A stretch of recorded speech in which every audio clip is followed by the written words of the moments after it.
17.1 में आपको मैंने सारे एग्जाम्पल करवाए थे और मैंने वर्क दिया था। क्वेश्चन नंबर 1 to 6 तक आपको होमवर्क दिया था, आप लोगों ने मिलाए होंगे। जो प्रॉब्लम आती है मैंने आपको पहले भी बोल दिया कमेंट्स में। अब मैं क्वेश्चन नंबर करवा रहा हूँ आपको 7, 8, 9, 10 और क्वेश्चन मोस्ट इंपोर्टेंट है 17.1। जो मोस्ट इंपोर्टेंट वो मैं सारे कराऊंगा, जो आपको प्रैक्टिस करनी वो तो आपको ही करनी पड़ेगी। अब देखिए इधर ये है, इसमें क्या दो सेक्शन है, सेक्शन ए सेक्शन बी, एक ही क्लास के दो section, section A section B.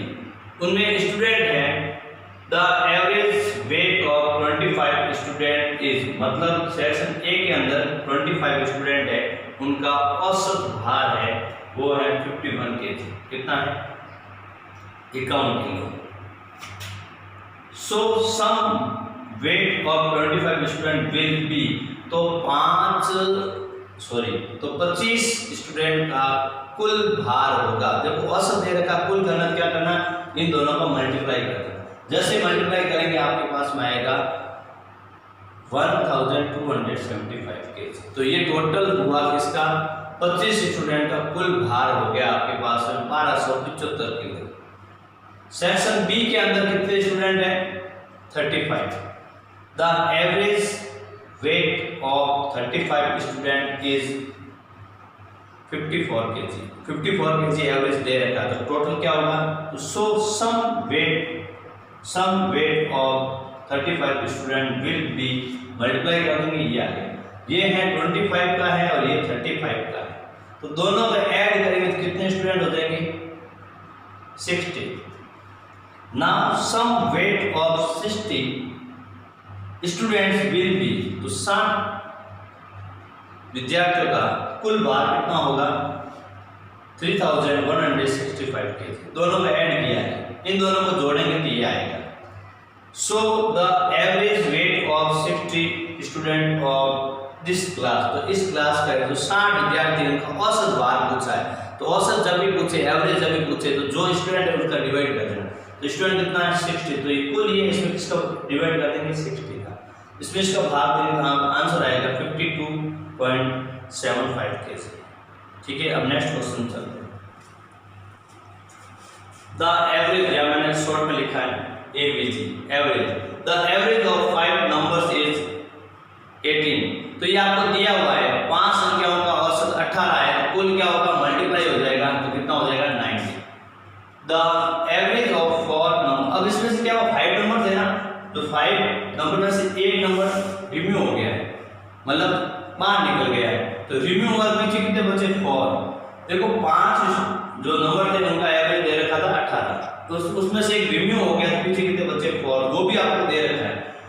The average of 4 numbers is 16। तो so sum of 4 numbers will be 4 into 64, sorry 16 into 4 64। तो ये 64 हो गया आपका इसका टोटल। ठीक है, 4 का है 64, 5 का है 90, तो वो जो नंबर चला गया है उसका मान कितना होगा? तो आपको 90 - 64 कर देना है। देन द नंबर रिम्यूड इज, जो आपका रिम्यूड हुआ है, जो आपको बाहर निकला है, वो कितना होगा? 90 - 64 यानी 26। जो रिम्यू हुआ उसका आंसर कितना आया? 26। वापस समझा रहा हूँ, अच्छे से समझना। 5 नंबर थे, उनका औसत भार 18 है, तो 5 का कुल होगा आपके 90। 4 का 16 है, तो 4 का कुल होगा 64। 90 में से 64 जाएंगे, पीछे कितने बचेंगे? 26। तो जो बाहर निकला है उसका भार कितना था, या वो नंबर कितने थे? 26। कितने था? 26। अब अपना क्वेश्चन नंबर है 9। The average of 13 numbers is 24। 13 संख्याओं का औसत 24 है, तो कुल कितना होगा? 13 × 24 कर देंगे। देखो औसत दे रखा है, तो कुल क्या होता है? मैंने क्या कहा? इन दोनों को मल्टीप्लाई करना। तो 13 स्टूडेंट का औसत कितना होगा? 312, 312। Since if 3 is added to its number, प्रत्येक नंबर में 3 जोड़ना है। प्रत्येक नंबर में जोड़ेंगे, नंबर कितने हैं? 13। So add the sum number will, तो कुल नंबर कुल कितने जुड़ेंगे, तो 13 इंटू 3 कितना हो जाएंगे 39, 13 इंटू 3 13 3 जा 39। तो ये तो एवरेज ये ऐड हुए हैं, ये पहले थे। Now the total of 13 numbers is, तो 13 संख्याओं का कुल कितना होगा, पहले ये था ये बढ़ गया तो कुल कितना हुआ 351। 13 संख्याओं का कुल कितना है 351, तो औसत क्या होगा 13 का भाग देंगे। So the average of 13 number is 351 upon 13, जैसे डिवाइड करेंगे आपका आंसर आएगा 27। ठीक है, वैसे आप ध्यान रखना प्रत्येक नंबर में अगर नंबर बढ़ते हैं तो उतने उसके आगे प्लस करो। जैसे 24 13 संख्याओं का औसत कितना था 24, तो 3 प्रत्येक में बढ़ रहे हैं तो 24 में 3 जोड़ दो कितना होगा 27। 27 आंसर कैसे करते हैं वो मैंने आपको तरीका बता दिया। अगर 5 जुड़ते प्रत्येक में तो अपन 24 में 5 ऐड कर देते तो कितना हो जाता है 29। इसलिए जितने प्रत्येक नंबर में जुड़े तो एवरेज में अंतर नहीं आता है, सिर्फ उसमें आगे प्लस कर देते हैं। अब देखिए आगे क्वेश्चन नंबर है अपना 10, average monthly salary of 5 employees, 5 कर्मचारियों का औसत है वो है 3000 रुपए। 5 कर्मचारियों का औसत 3000 रुपए है। सो द सम, या मैंने बीच में लिखा नहीं आप देना, so the sum monthly salary of 5 employees will be, तो 5 कर्मचारियों का कुल जो पेमेंट होगा वो कितना होगा मल्टीप्लाई कर देंगे, क्योंकि एवरेज कितना है 3000, तो 3000 इंटू 5 कितना हो जाएगा 15000। तो जो एम्प्लॉयज है 5 उनका टोटल जो पैसा है वो कितना हो जाएगा आपका 15000 रुपये। The after retirement of 1 employee, उसमें से एक व्यक्ति है वो रिटायर्ड हो जाता है, average monthly salary of remaining becomes, तो रिटायरमेंट होने के बाद में वो जो सैलरी है मंथली वो कितनी हो जाती है बढ़ जाता है, एवरेज कितना हो जाता है 3200 हो जाता है, कितना हो जाता है 3200। Sum the so the sum monthly salary of remaining, तो अब मंथली सैलरी कितनी होगी, मतलब उनकी टोटल देखो 4 की, अब पीछे 4 बचे हैं, 4 का औसत ये है, कुल क्या होगा 4 से मल्टीप्लाई कर देंगे। यहाँ पर एक रिटायरमेंट हो गया, पीछे कितने बचे 4, यहाँ लिखा ना average monthly salary of the remaining, remaining मतलब पीछे कितने बचे तो 4 बचे, 4 का औसत ये है, कुल क्या होगा 4 से मल्टीप्लाई कर देंगे तो आपका आंसर आएगा 12800। ठीक है, 4 जो व्यक्ति बचेंगे पीछे उनका औसत था कितना 3200, तो कुल क्या होगा गुणा हो जाएगा 12800 रुपए आएंगे। तो पहले कितना था 15000, अब कितना हो गया 12800, तो जो रिटायरमेंट हुआ उसकी कितने थी 15000 में से क्या घटा दो 12800। So the salary of retirement employees 15000 minus 12800 rupees 2200। अब देखिए अपन ने एक्सरसाइज 17.1 कंप्लीट कर ली। अब देखिए अपन आते हैं एक्सरसाइज 17.2। अब इसमें मैंने पहले आपको होमवर्क दे रहा हूं, कितने क्वेश्चन देखो एक्सरसाइज 17.2 में क्वेश्चन नंबर 1 to 6 आपको करना बहुत इजी है। जब मैं आपको ये एग्जांपल करवाऊंगा तो ये सारे के सारे 6 एग्जाम क्वेश्चन आप आराम से कर सकते हैं।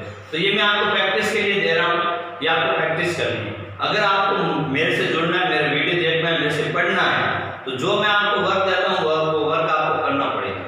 और आपको अगर कोई भी परेशानी आती, कोई भी क्वेश्चन नहीं होता है, मैंने आपको साफ कह दिया, आप व्हाट्सएप नंबर पे आप क्वेश्चन नंबर सेंड कीजिए या इसमें कमेंट्स कर दीजिए आप। तो अब देखो नेक्स्ट जो वीडियो होगा उसमें आपको क्वेश्चन नंबर 7 और 8 मैं करवाऊंगा। तो मैं देखो 1 से 6 आपको क्वेश्चन दे रहा हूँ, 7 और 8 मैं करवाऊंगा, क्योंकि दोनों ही मोस्ट इंपोर्टेंट है। अगर 17.2 में से कोई भी क्वेश्चन आने वाला है तो वो है 7 और 8 मोस्ट इंपोर्टेंट है। अब बात करते हैं, अभी अपन याद क्या कर रहे हैं, वही अरिथमेटिक मीन्स समांतर माध्य। लेकिन पहले जो था उसमें आपको ऑब्जर्वेशन सीटें दे रखे थे, टेबल नहीं दे रखी थी। जब आपको ऑब्जर्वेशन सीटें दे रखा होता है, जब आपको सीधे आंकड़े दे रखे होते हैं, तो sum of observation upon number of observation, राशियों का योग बटा राशियों की संख्या। लेकिन जब आपको x और f दे रखा है, ऑक्टेन एंड फ्रीक्वेंसी दे रखी हो, तब आपको कैसे सॉल्व करना है? जब आपको टेबल दे रखी हो तो आपको उसे कैसे सॉल्व करना है? x की वैल्यू दे रखी होगी, f की वैल्यू दे रखी होगी, fx का मतलब क्या हुआ? f और x का मल्टीप्लाई करना है। तो 1 2 जा 2 2 5 जा 10 3 6 जा 18 4 4 जा 16 5 2 जा 10 6 2 जा 12। सम ऑफ, इसे बोलते हैं सिग्मा एफ। सिग्मा एफ का मतलब होता है सम ऑफ फ्रीक्वेंसी, यानी एफ को जोड़ना, इनकी टोटल करेंगे तो आपके आएगा 21। अब आगे देखिए एफएक्स हमने इनको मल्टीप्लाई कर दिया, यहाँ सम ऑफ एफएक्स सिग्मा एफएक्स का मतलब क्या होता है? इसकी टोटल, जब आप टोटल करोगे आपके पास में क्या आएगा? 68 सिग्मा एफएक्स आ गया और सिग्मा एफ कितना आया? 21। तो अपन निकाल क्या रहे हैं? 10 अर्थमेटिक मीन्स, यानी तो समांतर माध्य होगा sigma FX upon sigma F. Formula होता है सिग्मा एफएक्स बटे सिग्मा एफ, से एक्स बार से भी व्यक्त करते हैं। किसे? Arithmetic mean. अरिथमेटिक मीन है, इसको किससे शो करते हैं? एक्स बार या एम लिख सकते हैं, अर्थमेटिक मीन। तो sigma FX upon sigma F, sigma FX की वैल्यू दे रखी 68, सिग्मा एफ की वैल्यू दे रखी 21, डिवाइड करेंगे तो आपका आंसर आ जाएगा 3.238। ठीक है, बहुत इजी है। अब आपको सुनो, पहले ये सारे आपको वर्क करना है। ये दो क्वेश्चन मैं करूंगा, दोनों मोस्ट इंपोर्टेंट है। अगर कोई क्वेश्चन आने वाला है तो ये दोनों में से एक क्वेश्चन आएगा। ठीक है, अगर आपको ये वीडियो अच्छा लगे तो लाइक शेयर जरूर करना, सब्सक्राइब तभी करना जब आपको अच्छा लगे और आगे आप उनसे जुड़ना हो। ठीक है, ये सारे मैंने आपको करवा दिया। ऐसे धीरे धीरे अपन सारे चैप्टर करेंगे, थोड़ा कंटिन्यू रहना, प्रैक्टिस करना, तभी ये चैप्टर आपको समझ में आएगा। 6 नंबर का एक ही क्वेश्चन आता है।